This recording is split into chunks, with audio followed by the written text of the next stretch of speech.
Hulyo 1816, sumadsad ang barkong Medus sa buhanginan. Dumadakundong ang bagyo, winawasak ang mga layag at nagkakagulo ang mga tauhan. Walang sapat na bangka. Sa gitna ng unos, nag-ipon sila ng tabla at lubid. Bumuo ng balsang gawa sa takot at pag-asa.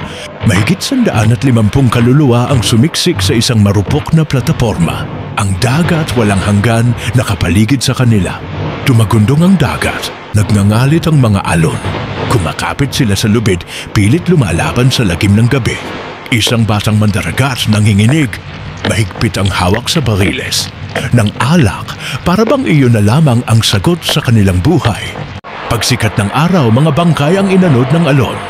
Ang natira, nakahandusay sa pagod, habang mga ibon ay nagsimulang umikot. Isang barko ang lumitaw sa malayo. Sumigaw sila, kumaway gamit ang punit na damit. Ngunit ang barko'y lumisan. Sa ilalim ng naglalagablab na araw, nauhaw at nagugutom, nagsimulang magbangayan ang mga lalaki, mga mukhay baluktot ng kabaliwan. Sa gutom at takot, may ilan na bumigay.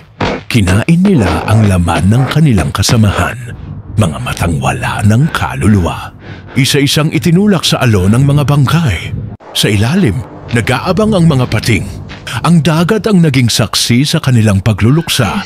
Sa ilalim ng malamig na bituin, nagtipon ang natira. Mahihinang bulong ng dasal, umaasang maririnig ng karagatan. Isang munting anino ng layag ang lumitaw sa abot tanaw. Muling sumigaw ang kanilang mga labi, tuyot at bitak-bitak. Dumating ang barkong Argus, bumaba ang mga bangka. Ang natira'y kumaway, ang luhay na halo sa alat ng dagat. Isang payat na lalaking halos wala ng malay ang iniangat sa bangka. Sa kanyang luha, buhay ang nagsilbing patunay.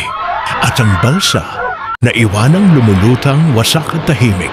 Isang bantayog ng pagdurusa at ng pagtitiis ng tao laban sa dagat.